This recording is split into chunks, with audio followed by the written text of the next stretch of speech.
श्री मांडव्य जी। महात्मा मांडव्य के शाप से साक्षात धर्मराज ही विदुर रूप में उत्पन्न हुए थे। इस प्रकार की कथा है कि एक बार राजपुरुषों द्वारा पीछे किए जाने पर बहुत से चोर चोरी का माल महर्षि मांडव्य जी के आश्रम में रखकर स्वयं भी वही छिप गए। मुनि ध्यानस्थ थे।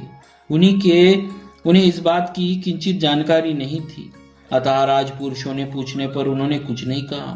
तब उन राजपुरुषों ने आश्रम में खोजबीन प्रारंभ की तो चोर एवं चोरी का माल दोनों ही बरामद हुए। फिर तो मुनि पर भी संदेह हो गया और चोरों के साथ उन्हें भी राजा के सम्मुख पेश किया गया। राजा ने शूली पर चढ़ा देने का हुक्म दे दिया। अन्य चोर तो तत्काल मृत्यु को प्राप्त हो गए, परंतु महामुनि मांडव्य शूली के अग्रभाग पर बैठे हुए तप ही करते रहे।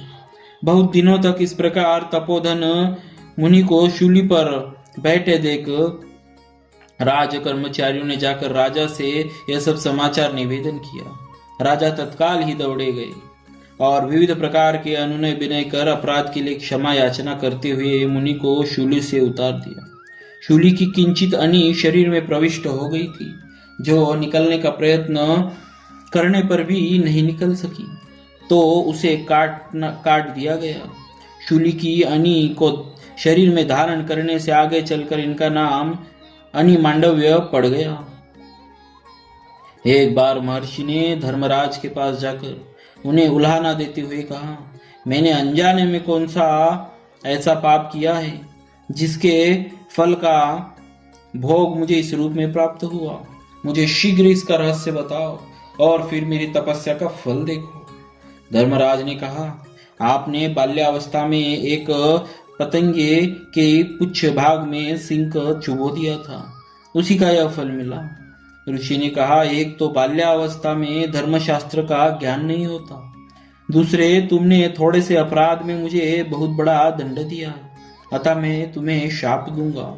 धर्मराज ने कहा कि यदि आप मुझे शाप ही देना चाहे तो कृपा कर राजा, दासी पुत्र एवं चांडाल होने का शाप न दीजिएगा।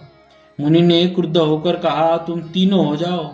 इसी शाप के फलस्वरूप धर्मराज ने राजा युधिष्ठिर, दासी पुत्र विदुर एवं शोपच भक्त के रूप में जन्म लेकर मुनि के शाप को सफल किया।